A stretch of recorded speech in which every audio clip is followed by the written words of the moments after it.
Hi everyone, welcome to Lisa's Stamp Studio. I'm Lisa Curcio.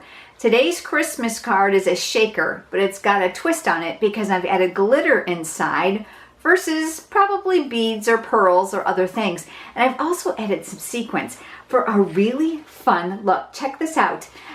If you shake it, you're going to see that the glitter actually falls to the bottom, but when it's flat on their desktop, you're going to get a great residue of glitter inside the pane for a really fun and different look.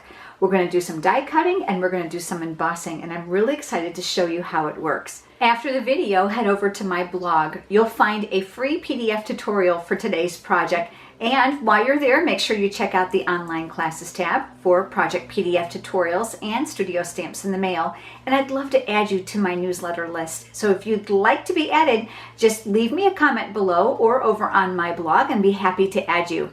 Let's get over to the stamp table and let's get started. Now you can see what I'm talking about when I'm shaking this card. Isn't this interesting? But the great thing about the mixture of this glitter and the sequins is that it leaves a residual inside the window, which is really pretty when the card is flat.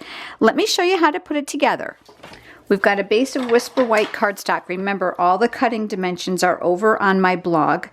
The link to that blog post is right here in the video description below, so you can get there easily. I also cut a piece of wild wasabi cardstock, and I wanted to create some texture on the background. You'll see it here and here, and it uses the Pine Baa embossing folder. This folder was brand new this year in the holiday catalog, and it's been introduced, but you're probably thinking, well, there's only a design at the top. So I'm going to show you how I actually create design in both places. We're going to set the cardstock inside the folder. Remember that the words indicate the top, so you'll get an embossed impression. The other side is de-embossed, so you're going to want to make sure that the words are up when we turn the paper around. I have my Big Shot with the regular basic platform. I've got a clear mat on the bottom to protect it. Here is our cardstock. We're going to lay that on the platform and another clear mat over the top to protect it. And then you're just simply going to crank it through. This is the beauty of embossing folders. It does all the work for you.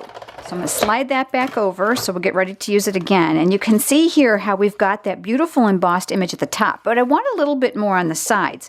So all I did, again, with the words facing up, was I manipulated the embossing folder. If you find that the folder is going to cut here, don't worry, because honestly, it's going to be hidden by the time we put the shaker card on. So I just went ahead and I manipulated this how I wanted it. I'm going to do a little bit at this end. Back on top, clear mat over that. And then we are going to crank it through one more time. That then leaves us with an embossed image in both the top and bottom. Now you're going to notice that it de-embosses the center, but by the time we put the panels on there, it's really not going to show. So it gives you a little bit of texture in the background.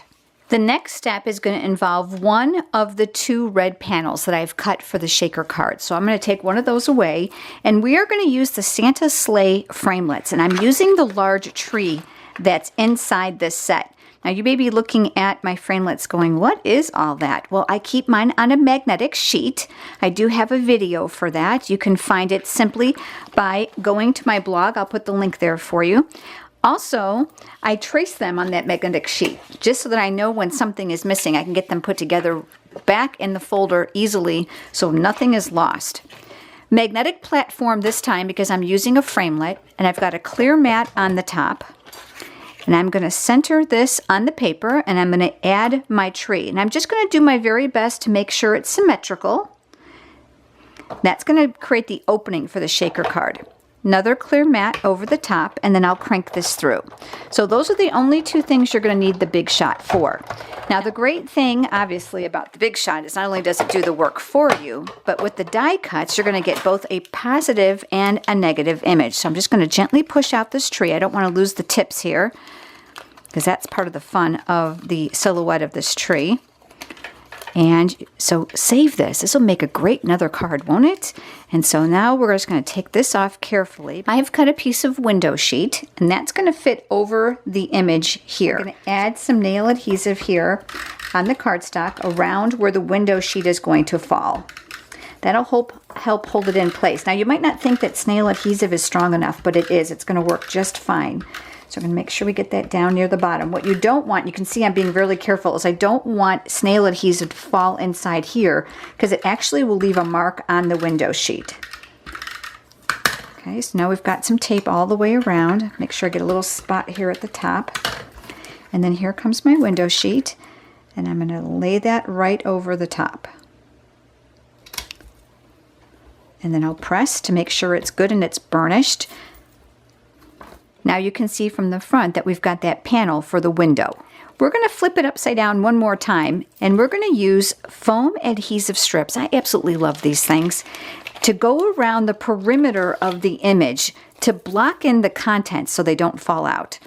So we're going to need to pull off a strip of this. I love these. These are already pre-cut for you, and then you can cut them to size as you need, and I'll show you in a minute.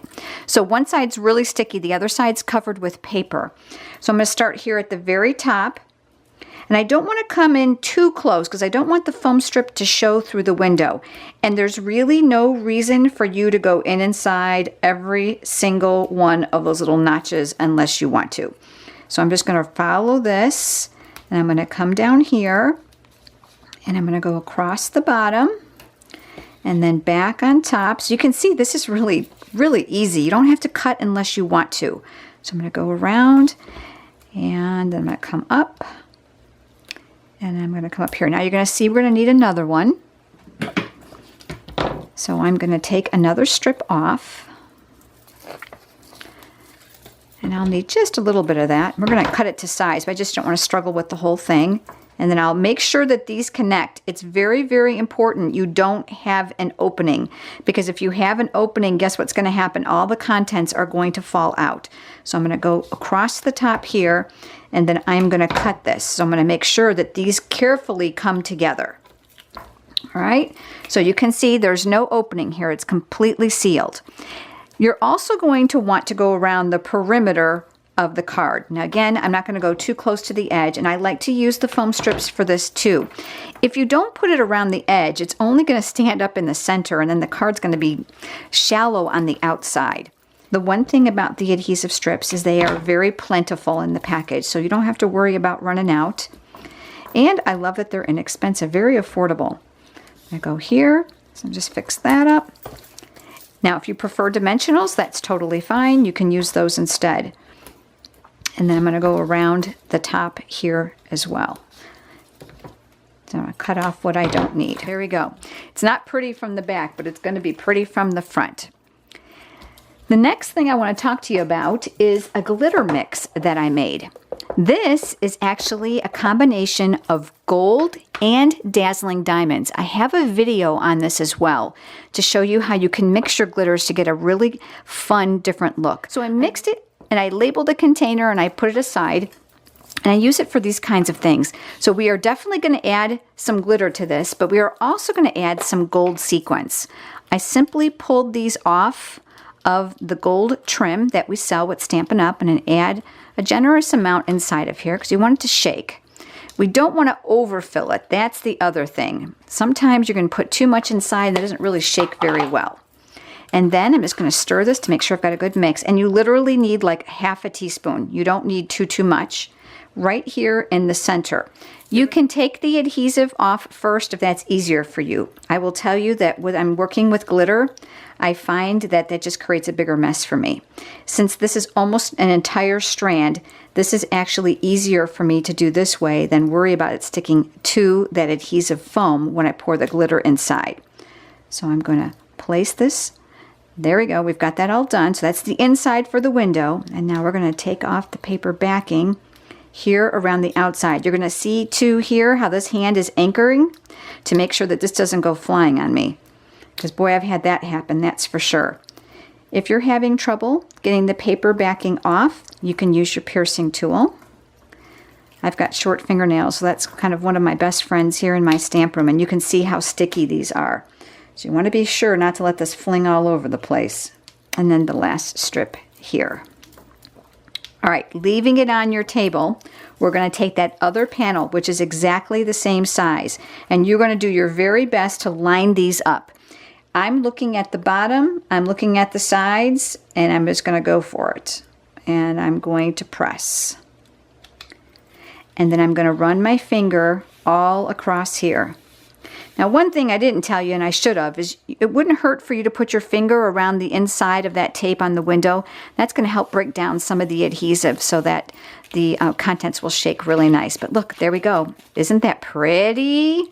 Look, look, look. And that's a sure sign that you've got a great seal, that nothing is falling out. So let's go ahead and add this to the front of our card.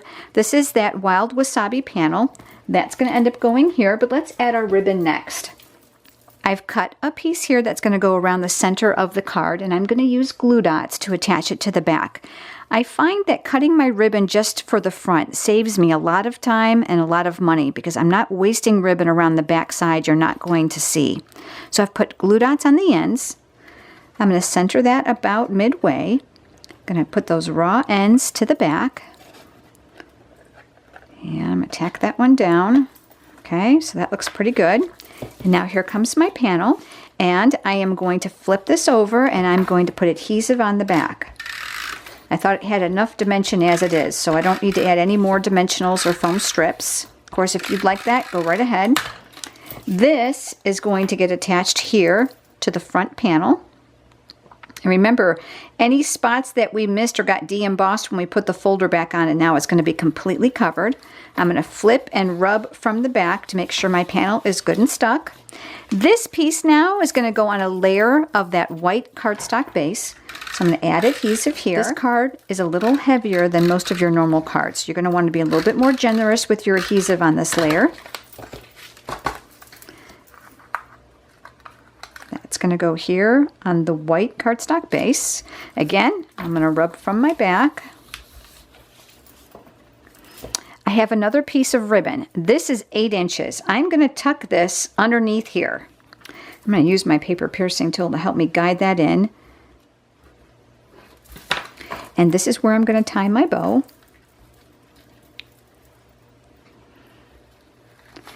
The best tip I can tell you about a bow is let it fall the way it wants to fall. Sometimes they'll want to fall sideways. Just go with it. Oftentimes, too, with these metallic ribbons like this one, you're going to be fighting the filaments that are in there. So you can see mine's going to want to go a little bit sideways, which actually is perfect for this card. Because if it didn't, it was going to be sticking out the side for my envelope. So now we've got our card here. And you can go ahead and use your scissors and give that a little bit of a haircut so you've got some nice finished edges. We've got to add the fun stuff. Let's add a little bling to the top to finish off our tree. These are the metallic enamel shapes. You get circles, stars, and hearts. There's lots of them in a package, and I just love these because they already have the glue dots on the back. So there we go. We've got a very simple card. Let's also do the inside today. And I'm using this beautiful stamp that says it's the most wonderful time of the year, and it comes from the Wonderful Year stamp set. Some really fun things can be used inside or outside of your cards. So I'm going to go ahead and ink this up. You're going to also see how this is about the same size. So I recommend inking it this way. There are grippers on the side of the Stampin' Up! Ink pads, making it easy for you to use. So I'm just going to tap. The great thing about this too is I can look and make sure that I haven't missed an area, and then I can use the corners of the ink pad to make sure I get in there. So I'm looking and I'm like, yep, that looks pretty good. We'll open up the inside of our card. Well, we don't want to do that upside down. That would not be good, would it? Okay, so I'm going to place that here. And then lots of firm, even pressure. This is a large stamp. Just to trace out your outline. And then there you go. Now we've got the outside and we've got the inside. Here's the card we created today. Here's the one I created before the video. I'm so glad that you've joined me, everyone. Remember, I'd love to add you to my newsletter list, so leave me a comment below with your email address, or you can go over to my blog and click the Contact Me button at the top, and we would love to add you. It's completely free, and you'll get an additional tutorial every week. And don't forget, subscribe to my blog. We'd love to have you follow us. Have a great day, everyone. We'll see you soon.